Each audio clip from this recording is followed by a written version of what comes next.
How's everybody doing? Thanks for joining me. Today's project is this Ryobi SS30 string trimmer, and customer says they used it earlier in the year and now it won't start. So let's go ahead and dive in, see what the problem is. So first thing is always a function test to try and duplicate the problem. So it looks like we have first of all, a broken primer bulb that definitely will need to be replaced. So spark plug's attached. So let's check the fuel.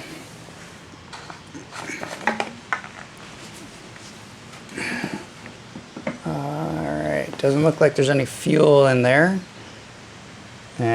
But we do have a fuel filter on a fuel line that looks like it's probably too short. It wouldn't reach all the way to this side of the tank, but we'll deal with that if we have to. And I'll just double check the air filter. This guy give me a bit of a hard time on the one-handed. Okay. Air filter actually looks in pretty good shape. Alright, so first thing we're going to do is try and get this thing to start. Obviously there's no primer fuel, so I'll pull it over a bunch of times. It still might start without the primer bulb, because the primer bulb is just evacuating the air from the system. It's actually not introducing fuel. It's running fuel through the carburetor, but it's evacuating any air in the system. Alright, so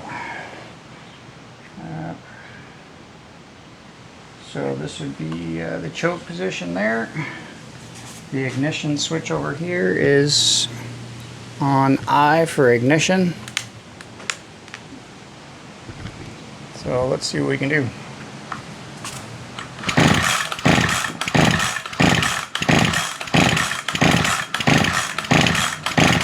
Alright, so no start. I'll try and use some primer fuel right down here into the throat of the carburetor. I know it's pretty dark, but right down in there, right there, I'm just going to go in from this side. I'm going to put some of this two-stroke fuel. Oh.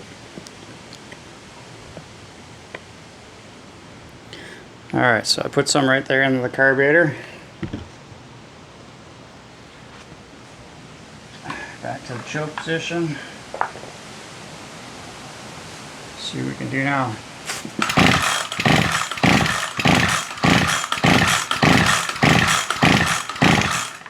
Alright, so I don't think it's flooded, but just in case I'm going to do the same thing with the throttle wide open, and if it is flooded, that will get rid of the flooded situation and get it to start.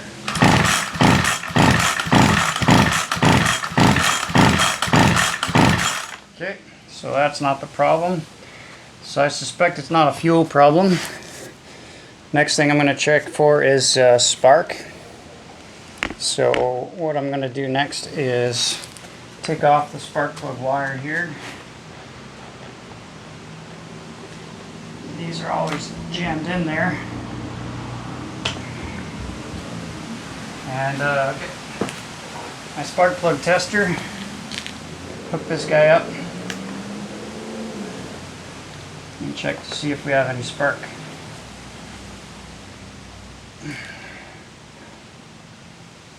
Alright. So this works best in a dark situation. So it should be dark enough to see. And let's see if we got any spark. Now again, make sure if you guys are testing for spark that if you have an ignition switch on here, that it's in the on position. If it's in the off position, obviously you're not going to get any spark.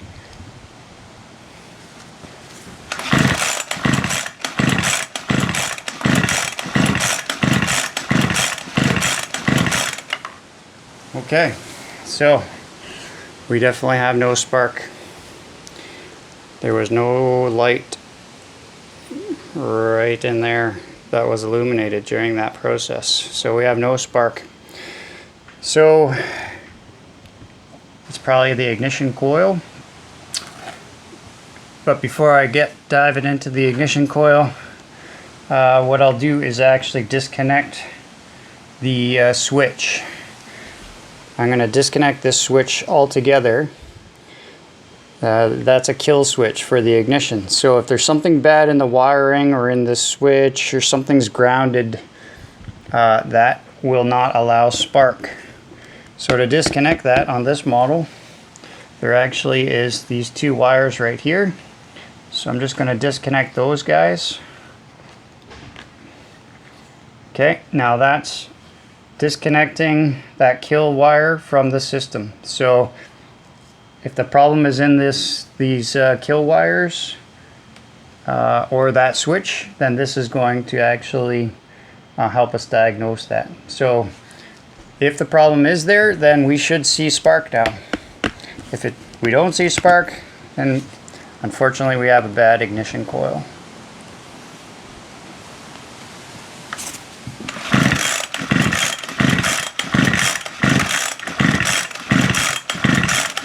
Alright, so unfortunately for this guy we do have a bad ignition coil. So I'll have to tell the customer, I'll have to actually source a new coil and see if they want to fix this. Sometimes you can get coils for cheap, but sometimes you can't. I wouldn't spend any more than about 60 bucks to get this thing fixed up.